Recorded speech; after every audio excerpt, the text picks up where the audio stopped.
مشکوٰۃ شریف میں نبی پاک صلی اللہ علیہ وسلم نے فرمایا، اللہ تعالیٰ نے نا حضرت سیدنا آدم علیہ السلام کو نا ان کی تمام اولاد کی صورتیں دکھائیں، گویا روحیں دکھائیں، نور دکھایا، چمک رہا تھا۔ تو حضرت آدم کی نظر پڑی حضرت داؤد علیہ السلام، یہ مشکوٰۃ میں موجود ہے۔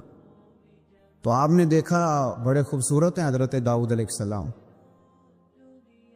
تو فرمایا یہ میرا بیٹا بڑا سینو جمیلہ، عمر کتنی ہوگی اس کی؟ تو فرشتے نے عرض کی حضور 60 سال۔ یہ عالم ارواح میں بات ہو رہی ہے۔ حضرت آدم علیہ السلام فرمانے لگے اس طرح کرو، میرے 40 سال کاٹ کے اس کو دے دو۔ حکم ہوا، حضرت آدم کی بات مان لو، وہ کاٹ کے 40 سال ان کی عمر مبارک کے حضرت داؤد کی عمر میں شامل کر کے لکھ کے مور لگا دی گئی۔ حدیث میں لفظ ہے، نبی پاک صلی اللہ علیہ وسلم فرمانے لگے حضرت آدم کے وصال کا وقت آیا تو فرشتے نے آ کے کہا بابا جی چلیں۔ فرمانے لگے میرے تو 40 سال باقی ہیں۔ کہا حضور وہ تو آپ نے اپنے بیٹے کو دے دیے تھے۔ ایک بزرگ مجھ سے کہنے لگے کہ آپ دعا کرے میرے بیٹوں کو اللہ نرمی عطا کر دے،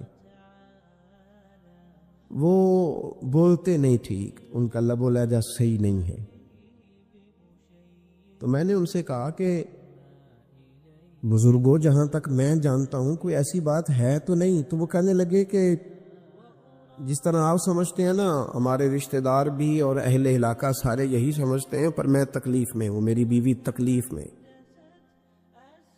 میں نے کہا کہ پھر آپ یہ اتنی زیادہ پردہ پوشی کس بات کی؟ تو وہ کہنے لگے کہ ڈرتا ہوں،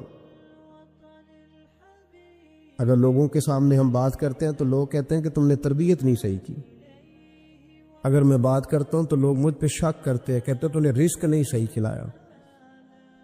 تو میں درد میں رہتا ہوں، کپڑا اٹھاؤں گا تو میرا اپنا بدن برہنہ ہو جائے گا۔ یار وہ کتنی تکلیف میں ہے باپ جو اپنے سگے بیٹے سے بات نہیں کرتا کہ پتہ نہیں کہاں سے بولے گا، کیا جواب دے گا میری بات کا،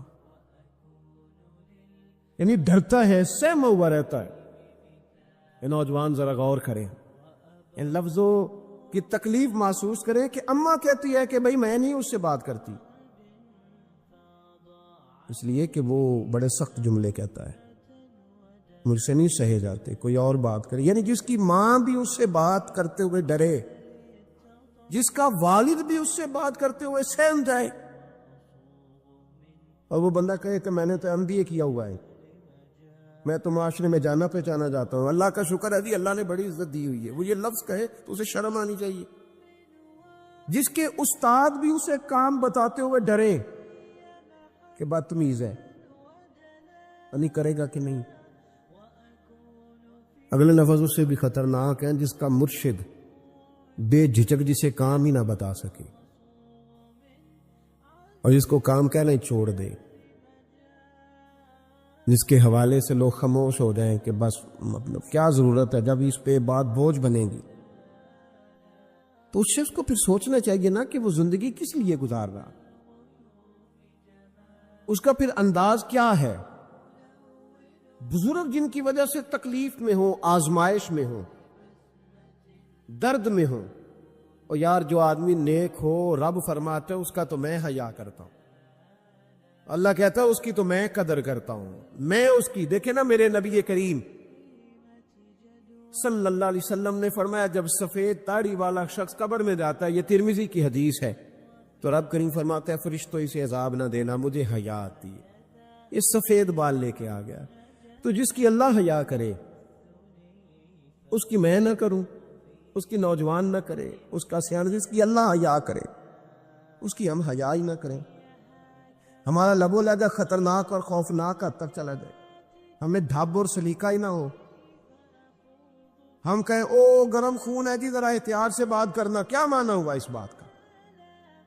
گرم خون اور ہوتا ہے اور بے ادبی والا خون اور ہوتا ہے، ان دونوں میں فرق ہوتا ہے۔ حضرت سعد بن معاذ رضی اللہ تعالیٰ عنہ نبی پاک صلی اللہ علیہ وسلم کے پاس آئے تو ان کے قبیلے کے کچھ نوجوان بھی وہاں بیٹھے تھے۔ حضرت سعد بن معاذ ان میں سے بوڑھے تھے، بزرگ تھے، اور جب وہ آئے تو وہ نوجوان بیٹھے رہے نبی کریم صلی اللہ تعالیٰ علیہ وآلہ وسلم نے پہلے ان نوجوانوں کو دیکھا کہ آپ کے ساتھ کچھ دیر رہے اور چلے گئے، تو اللہ کے رسول علیہ السلام نے فرمایا تمہارے قبیلے کا بڑا تھا، تم نے اٹھ کے استقبال ہی نہیں کیا، تم نے توجہ ہی نہیں کی، تم نے اعزاز ہی نہیں دیا، تم نے یہ خیال نہیں کیا کہ ایک بڑا آیا ہے، تم نے اس کو تکلیف دی۔ اعزاز، اکرام، بھائی کیا حرج ہوتا ہے تھوڑا سا اگر کسی بزرگ کو جگہ آگے دے دی جائے؟ اس میں کیا فرق پڑتا ہے کہ اگر آپ کسی لائن میں لگے ہوئے ہیں تو کسی بوڑھے کو کہیں کہ جناب بابا جی آپ آ جائیں۔ اور میرے بھائی کون سا وجود کا کوئی حصہ ٹوٹ جاتا ہے اگر کسی ضعیف کو، کسی بوڑھے کو یہ کہا جائے کہ آپ لائن سے نکل جائیں اور یہ بل مجھے دے دے، میں جمع کرا دیتا ہوں؟ کیا تکلیف ہوتی؟ ہمارے ہاں تو بوڑھوں کی چارپائیاں گھر میں اب علیحدہ رہتی ہیں، الگ رہتی۔ بیٹا اے سی والے کمرے سے نکلتا ہے اور وضاحت دیتا ہے ہر آنے جانے والوں کو کہ ابا جی کی ہڈیاں درد کرتی ہیں، لہذا وہ اے سی والے کمرے میں رہنا پسند نہیں کرتے۔ تو میں تو کہتا ہوں کہ یہ وضاحت آپ کو کیوں دینی پڑی؟ یہ بات تو ابا جی کو کرنی چاہیے تھی۔ یہ وضاحت جو آپ نے دی ہے یہ تو ابا جی کو دینے والی وضاحت تھی، آپ نے کیوں دی؟ ابا جی کے لیے اس طرح کا کمرہ ہے گھر میں جس طرح کا سٹور ہوتا ہے نا پرانے کپڑے رکھنے والا، وہ کمرہ ہے۔ حدیث سنانے لگا ہوں، اللہ کرے آپ کو یاد رہ جائے، اللہ کرے آپ کو یاد رہے۔ مشکات کی حدیث ہے، بڑے خوبصورت لفظ ہیں میرے نبی کریم علیہ الصلوۃ والسلام نے فرمایا رب جو تمہیں روزی دیتا ہے نا یہ تمہارے ضعیفوں کی برکت سے دیتا ہے۔ وہ جو 90 سال کی اماں گھر میں ضعیف پڑی ہے نا، اسے سکریب کا مال نہ سمجھنا۔ تیرے اوپر جو خدا کا کرم برس رہا ہے تو اس بوڑھی کی وجہ سے برس رہا ہے، اس بوڑھی کی وجہ سے برس رہا ہے۔ اور نبی کریم علیہ الصلوۃ والسلام نے ارشاد فرمایا سن اور یاد رکھ، فرمایا رب تم سے ناراض ہوتا ہے، وہ بارشیں روکنا چاہتا ہے، تمہیں قحط میں مبتلا کرنا چاہتا ہے، لیکن تمہارے ضعیفوں کے سبب تمہیں بارشیں عطا کر دیتا ہے، تمہارے کمزوروں کے۔ اس کمزور سے کوئی بیمار بھی مراد لیا جا سکتا ہے، عورت اور بچی بھی مراد لی جا سکتی ہے، بوڑھے لوگ بھی مراد لیے ہیں شارحین حدیث میں۔ ان کے سبب سے اللہ تم پر بارشیں برساتا ہے۔ تو جو تیرے لیے ذریعہ بخشش ہے، جو تیرے گھر میں رزق آنے کا سبب ہے،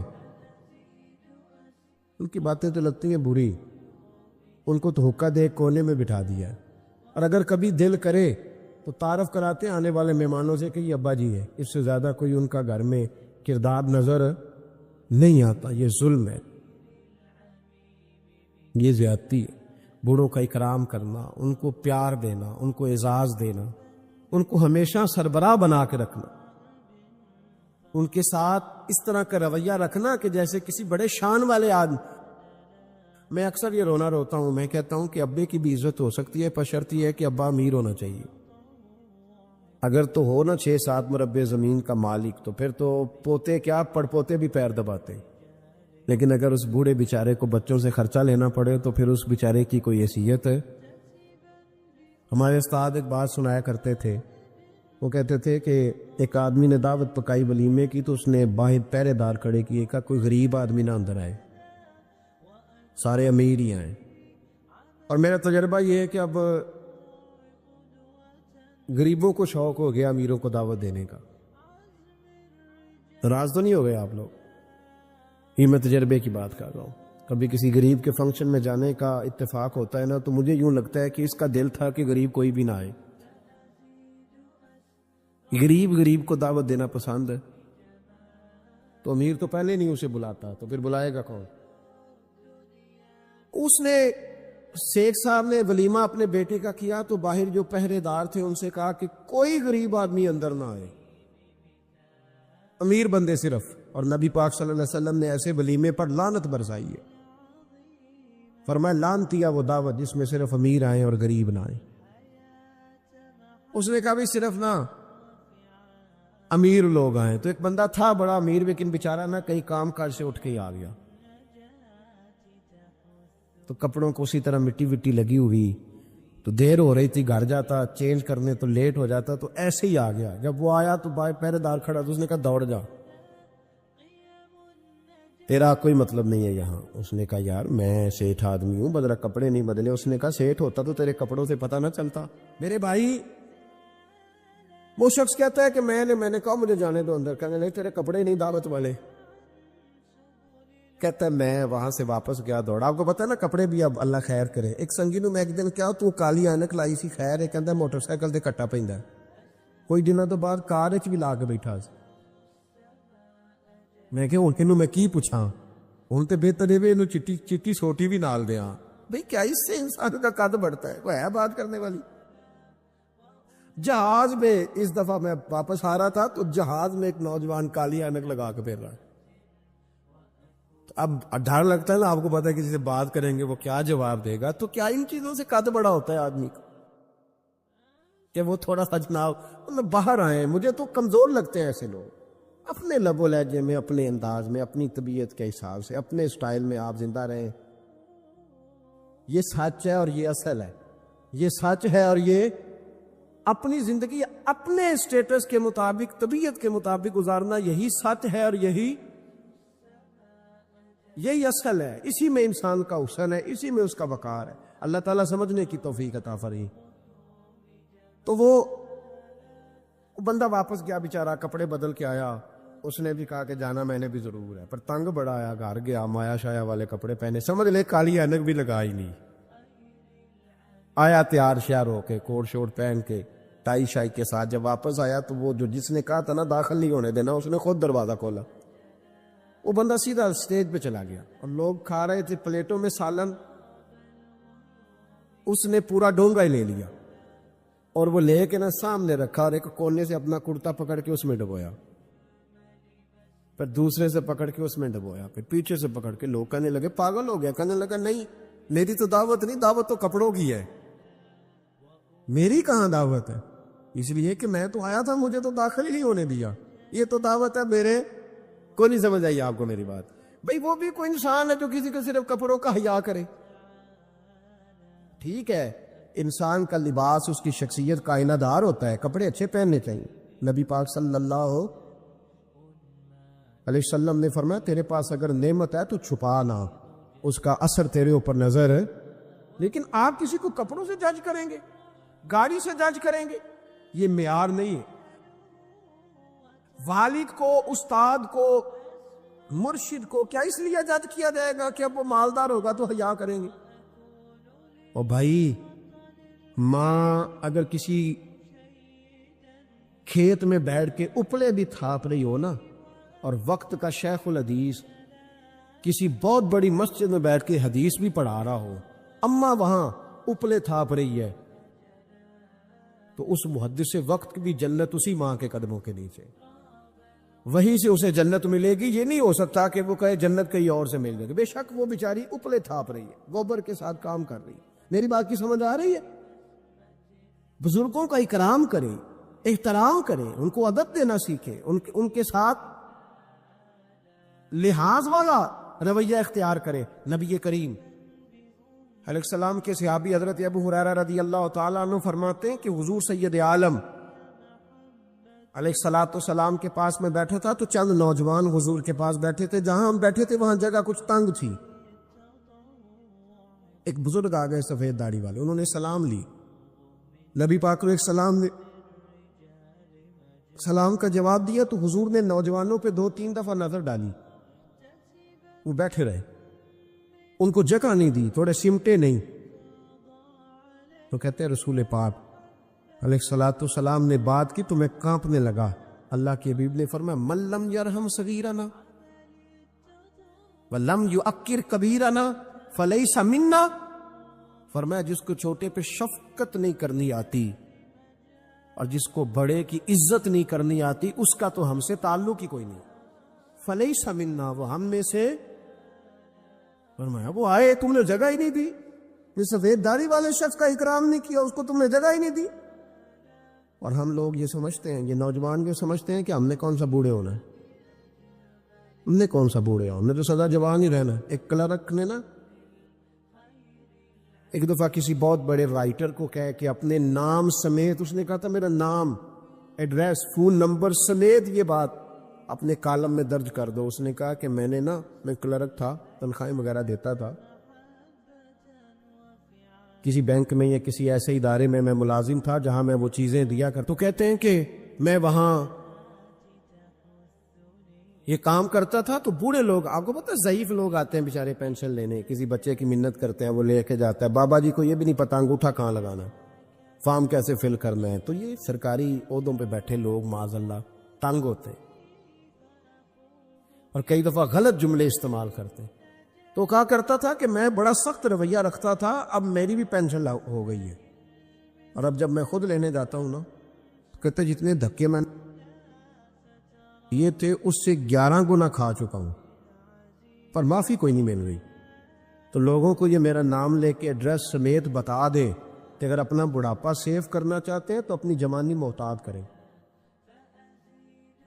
اگر اپنا بڑھاپا سیو کرنا چاہتے ہیں تو اپنی جوانی، اور بڑھاپے میں باتیں برداشت جوانی میں برداشت ہوتی ہیں، بڑھاپے میں تو لفظ صحیح بھی نہیں جاتے، آنسو خود بخود نکل جاتے ہیں جب بچہ بات کرتا ہے۔ سنو،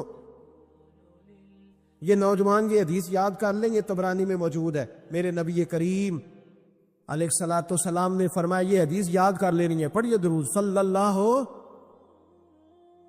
پھر کہیے صلی اللہ ہو، چلے تیسری دفعہ بھی پڑھ لے صلی اللہ ہو۔ رسول پاک علیہ الصلوۃ والسلام نے فرمایا، جو شخص اپنی جوانی میں کسی بوڑھے کی عزت کرے گا، جب وہ بوڑھا ہوگا تو اللہ اسے کئی گنا بڑھ کے اس کی عزت کرائے گا، اس کی کی گئی عزت سے کئی گنا بڑھ کے رب پھر اس کی عزت کرائے گا۔ نوجوان اکرام کرنا سیکھیں، بزرگوں کا احترام کریں، اپنے بڑوں کے ساتھ، اور بڑوں میں جتنے بھی صاحب فضیلت بڑے ہیں، آپ کا جو استاد ہے وہ آپ کے لیے بڑا قابل احترام ہے، بڑا قابل احترام ہے۔ میں ماسٹر کی ڈگری لینے کے بعد اب بھی کبھی گاؤں میں اپنی پرائمری کے ٹیچروں کو دیکھتا ہوں، اب بھی تو احساس پیدا ہوتا ہے کہ یہ اگر ہمیں وہ الف با تا سا نہ پڑھاتے، شروع کی کتابیں، یہ المدہ عام نہ پڑھاتے، تو پھر اس سے آگے بھی ہمیں پڑھنا نہ آتا۔ اور اگر آپ کو اللہ تعالیٰ سمجھ دے نا، توفیق دے، تو یہ سمجھیں کہ جو چھوٹا استاد ہوتا ہے اس کی محنت زیادہ ہوتی ہے۔ ہاں، یونیورسٹی والے جو ٹیچر ہیں تو لیکچر لے کے چلے جاتے ہیں، تو وہ جس نے رٹا لگایا نا پہاڑے یاد کرانے کا، ہاں، وہ جس نے آپ کو املا لکھنی سکھائی ہے نا، اس کی محنت، اگرچہ اس کی تعلیم میٹرک PTC ہے،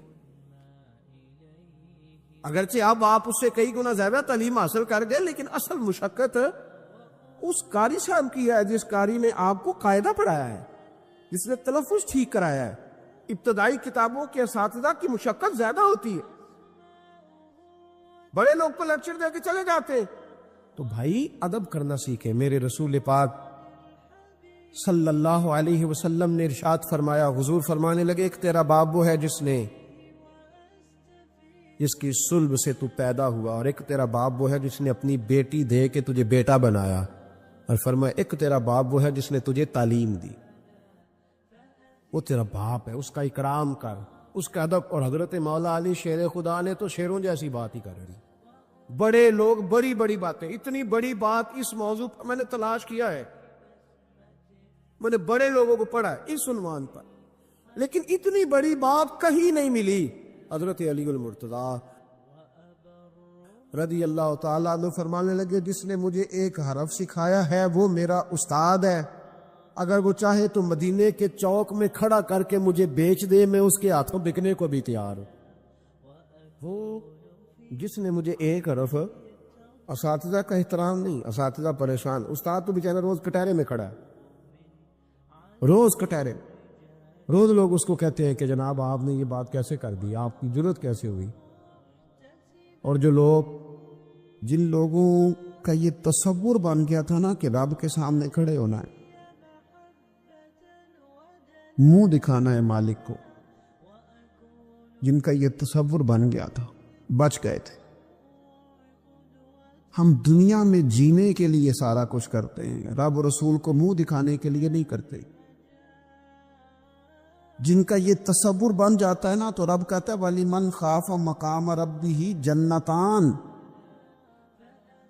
فرمایا جو میرے سامنے کھڑے ہونے سے ڈرے گا میں اسے 2 جنتیں عطا کروں گا۔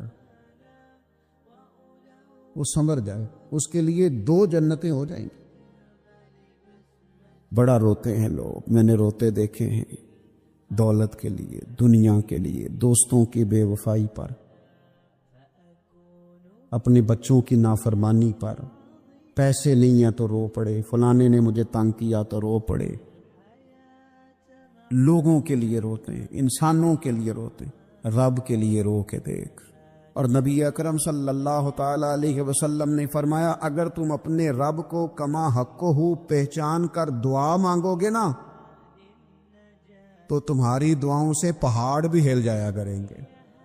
لیکن یہ دو چیزیں پیدا کرو، ایک تو اللہ کا خوف تمہارے دل میں آئے اور دوسرا معرفت الہی کا شوق پیدا۔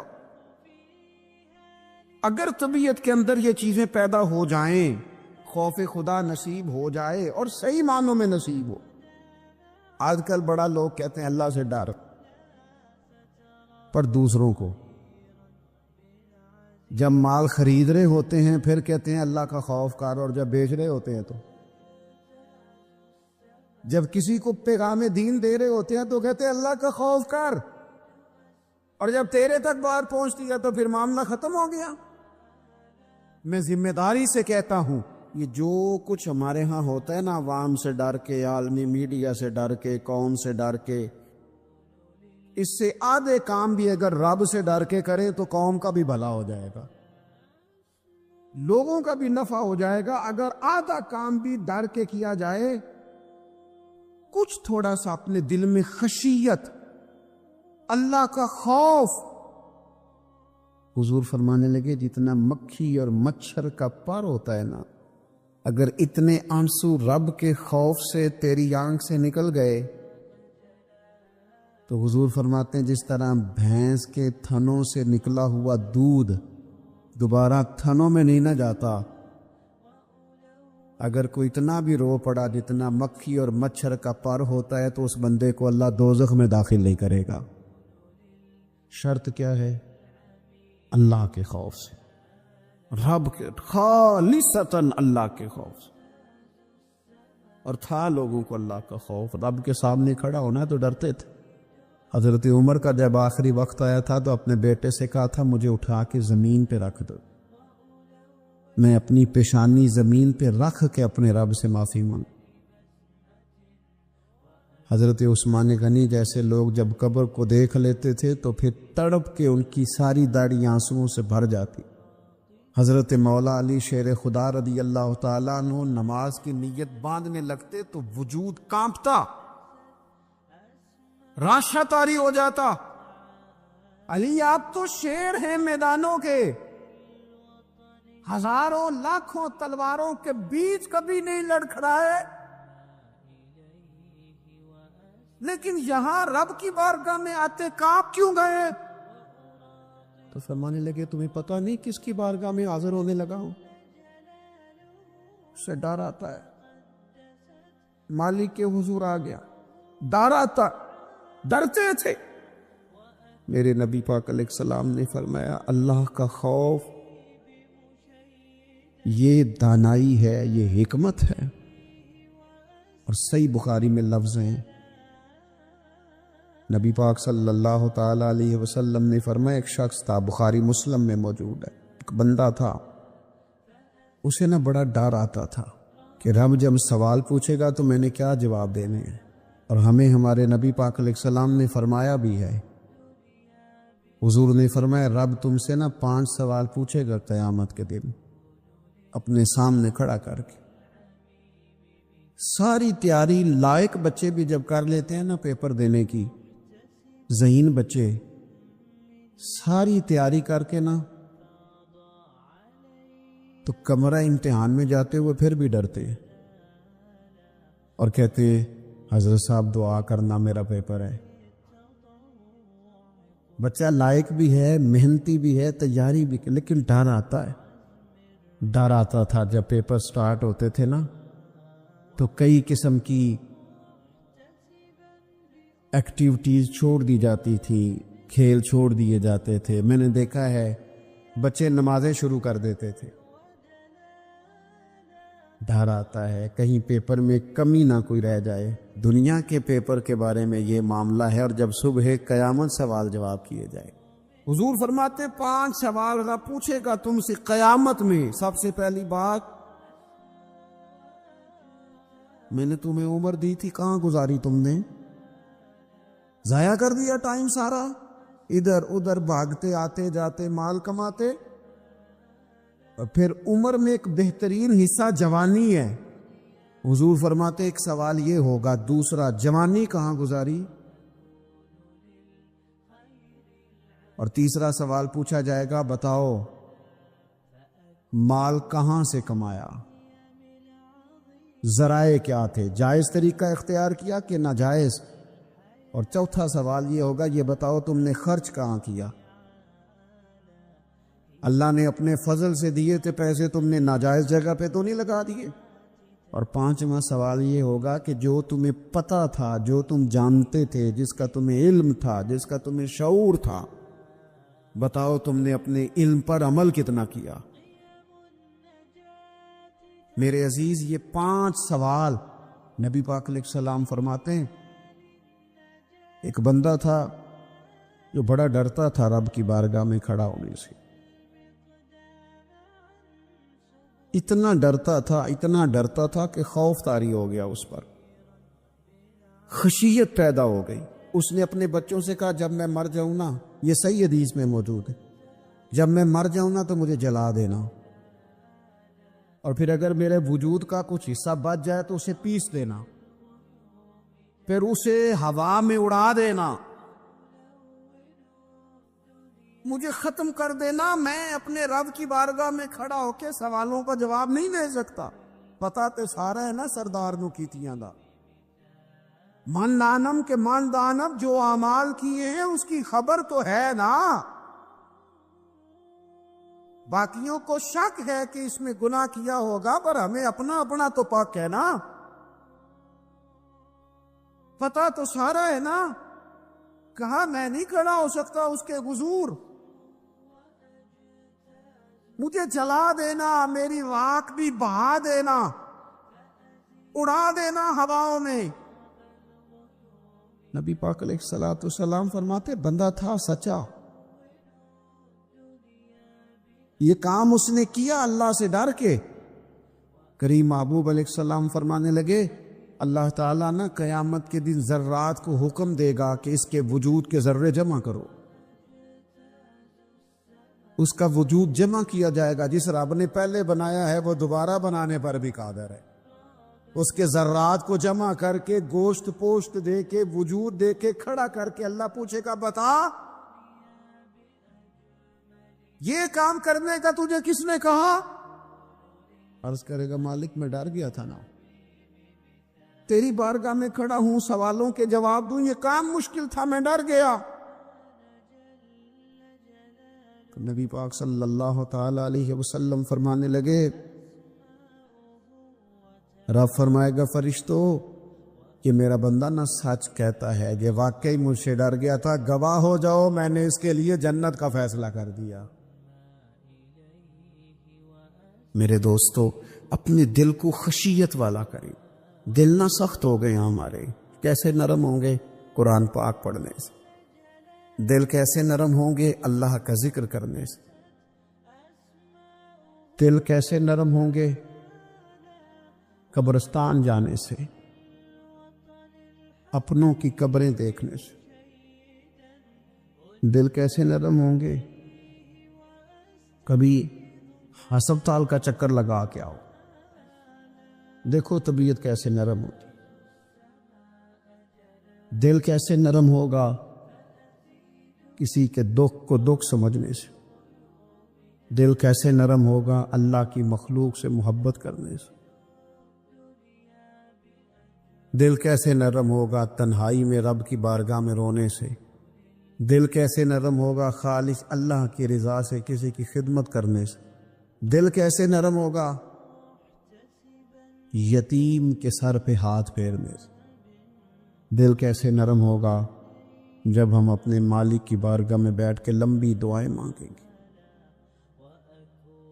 دلوں کو نرم کرنے کی طرف لاؤ، اللہ کا خوف خشیت اپنی طبیعت میں پیدا کرو۔ اس سے پہلے کہ تندرست جسم بیمار ہونے لگے. ڈاکٹر کہتے ہیں پتہ ہی نہیں چل رہا، رپورٹیں تو ٹھیک ہیں ساری، سمجھ نہیں آ رہی. ہمارے ہاتھوں سے کئی لوگ نکل گئے، کوئی پتہ نہیں چلا. دیر کے بعد خیال آیا کہ صبح بتایا تھا ڈاکٹر نے کہ تو لاہور چلا جا، یہ کبھی رات کو بتا دیتا نا. ہاتھوں سے نکل گئے بڑے لوگ، بڑی چیزیں نکل گئی.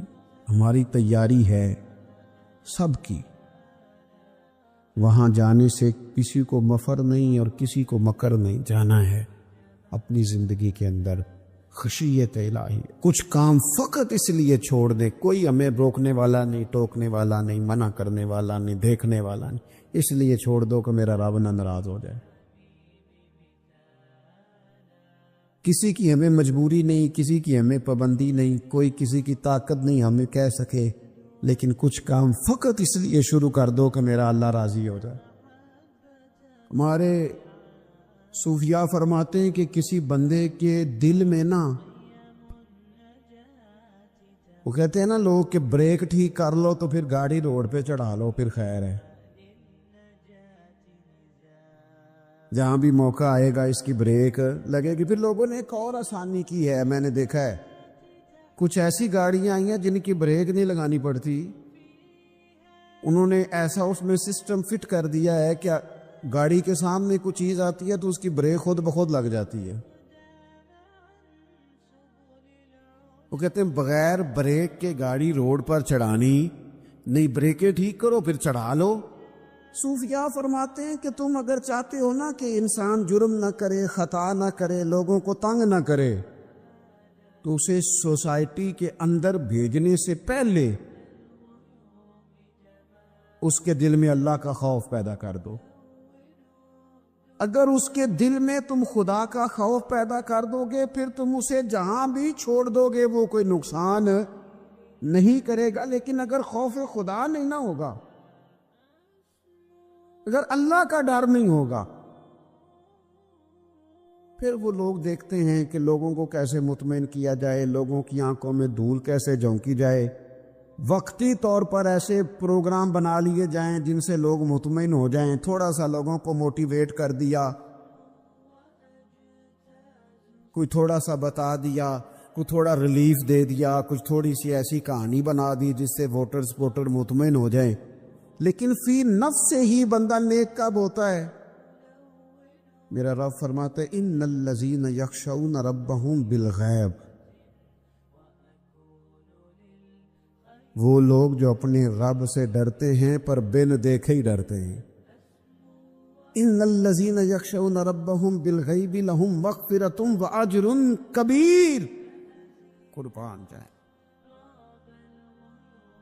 فرمایا بے شک وہ لوگ جو اپنے رب سے بغیر دیکھے ڈرتے ہیں، اللہ تعالیٰ نے ان کے لیے بخشش بھی رکھی ہے اور بہت بڑا اجر تیار کیا ہوا ہے. بغیر دیکھے یہ جب بندے کو چیز نصیب ہوتی ہے نا کہ وہ اللہ تعالیٰ سے ڈرتا ہے، پھر وہ بندہ دانا ہو جاتا ہے، پھر وہ بندہ معاملہ فہم ہو جاتا ہے، وہ بندہ سمجھدار ہو جاتا ہے. قرآن مجید نے کہا یا ایھا الذین آمنوا ان تتقوا اللہ یجعل لکم فرقان. میرا دل کرتا ہے کہ امت مسلمہ اس آیت کو یاد کر لے. رب فرماتے ہیں اے ایمان والو اگر تم اللہ سے ڈرو گے نا تو اللہ تعالیٰ تمہیں حق اور باطل میں تمیز کرنے کی قوت عطا فرما دے گا. تم اپنے دل میں رب کو جواب دینے کا تصور پیدا کرو، اللہ تمہارے فیصلے درست کرا دے گا. اور میرے نبی پاک صلی اللہ تعالی علیہ وسلم نے فرمایا یہ جو اللہ کا خوف ہے نا، یہ حکمت کی بنیاد ہے، یہ دانائی کی بنیاد اللہ کا خوف ہے، یہ بنیاد ہے، اس کی وجہ سے لوگ دانا ہوتے ہیں. اگر وہ رب کریم سے ڈرنے لگے تو اللہ انہیں بصیرت کی روشنی دے گا. کیوں فیصلے درست تھے سارے سیدنا صدیق اکبر کے، اس لیے درست تھے کہ ان کے دلوں میں رب کا خوف موجود تھا. بڑی فضیلتیں انہیں حاصل تھیں، بڑی عظمتیں حاصل تھیں، لیکن کسی جگہ بھی کسی مقام پر بھی ان کے قدم لڑکھڑاتے کیوں نہیں تھے؟ بڑے انہوں نے بھی زندگی کے اندر تکلیفیں دیکھی، بڑے بوجھ دیکھے، بڑی دھوپ چھاؤں دیکھی، لیکن مضبوط کیوں رہے؟ حضرت سعد بن ربیع رضی اللہ تعالیٰ عنہ ایک جنگ میں شہید ہو گئے تھے، جنگ احد میں. تو ان کی بیٹی ایک دن آئی حضرت صدیق اکبر کے پاس، امیر المومنین کے پاس کسی کام سے. تو جناب سیدنا صدیق اکبر رضی اللہ تعالیٰ عنہ نے نہ چادر بچھا کے اس بیٹی کو بٹھایا، اور خود حضرت صدیق اکبر چادر سے نیچے بیٹھ گئے، خود زمین پہ ہیں. اسے آپ نے اعزاز کے ساتھ کپڑے پہ بٹھا رکھا ہے. حضرت عمر فاروق رضی اللہ تعالیٰ عنہ آئے اور آ کے عرض کرنے لگے، حضور یہ خاتون کون ہے، بیٹی کون ہے جس کو آپ نے اس قدر زیادہ فضیلت کی جگہ پہ بٹھایا ہے؟ تو حضرت صدیق اکبر رضی اللہ تعالیٰ عنہ فرمانے لگے کہ یہ اس شخص کی بیٹی ہے جو تم سے بھی افضل تھا، مجھ سے بھی افضل تھا. تو حضرت عمر فاروق رضی اللہ تعالیٰ عنہ عرض کرنے لگے، حضور ہم تو یہ سمجھتے ہیں کہ نبیوں کے بعد سب سے افضل آپ ہی ہیں، تو یہ جو آپ سے بھی افضل تھا اس کا کیا معنی ہے؟ حضرت صدیق اکبر فرمانے لگے، وہ لوگ کتنے افضل تھے جنہوں نے حضور کی موجودگی میں اپنی جان اپنی رب کی بارگاہ میں پیش کر دی. حضور کے مقدس ہاتھوں میں جن لوگوں کی روحیں پرواز کر گئیں وہ کتنے بڑے لوگ تھے. میری بات کو سمجھیے گا کہ ان لوگوں کے دلوں میں وہ جو عاجزی تھی، وہ جو اللہ تبارک و تعالیٰ کی معرفت تھی، اس نے کس طرح کا بنا دی. ہمارے ہاں یہ مسئلہ بن گیا ہے کہ ہم ہر ایک سے ڈر رہے ہیں، ہر ایک سے، برادری سے، قبیلے سے، داماد سے، بہو سے، فلانے سے، فلانے سے. میں نے دیکھا بڑے بڑے لوگ ڈرتے ہیں. آپ اگر ناراض نہ ہوں تو بعض والدین ہیں جو اولاد سے ڈرتے ہیں. ہاں میں نے کچھ ایسے دنیا دار پیر دیکھے ہیں جو مریدوں سے ڈرتے ہیں. میں نے ایسے لیڈر دیکھے ہیں جو اپنی عوام سے ڈرتے ہیں. کیوں؟ اس لیے کہ میرے نبی پاک علیہ السلام نے فرمایا جو رب سے نہ ڈرے پھر وہ سب سے ڈرتا ہے، اور فرمایا جو رب سے ڈر جائے اللہ مخلوق کا خوف اس کے دل سے نکال دیا کرتا ہے. یہ رب سے نہیں ڈرا تو یہ سب سے ڈرا ہے. اگر رب سے ڈرتا تو کسی سے نہ ڈرتا. اور حضور فرماتے ہیں دو خوف اللہ جمع نہیں کرے گا. تم اگر بے خوف زندگی گزارنا چاہتے ہو نا دنیا میں، تو ایک خوف پیدا کر لو، وہ رب کا خوف ہے. بے خوف ہو جاؤ. اور اگر تم یہ خوف پیدا نہیں کرتے پھر تو سائے سے ڈرو گے، پھر سانپ سے نہیں رسیوں سے ڈرو گے، پھر تو جگہ جگہ تمہیں کمزور کر دیا جائے، پھر تو لوگ ہر وقت تمہیں بھگائیں گے، ڈرائیں گے. ایک خوف پیدا کر لو اللہ کا، پھر دوسرا کوئی خوف قریب نہیں آئے گا. اور ایک معنی میں اور کہا اللہ دو خوف جمع نہیں کرے گا. حضور فرماتے ہیں تو دنیا میں رب سے ڈر جانا، رب تجھے آخرت میں نہیں ڈرائے گا. وہ جو اللہ کے ولیوں کے بارے میں کہا لا خوف علیہم ولا ہم یحزنون، کیا معنی ہے؟ دنیا میں انہیں صرف اللہ کا خوف تھا، باقی کسی کا خوف نہیں تھا. حضور فرماتے ہیں تو دنیا میں رب سے ڈر جا، قیامت میں تجھے نہیں ڈرائے گا. اور اگر تو دنیا میں نہیں نہ ڈرے گا پھر تو قیامت میں ڈرایا جائے گا.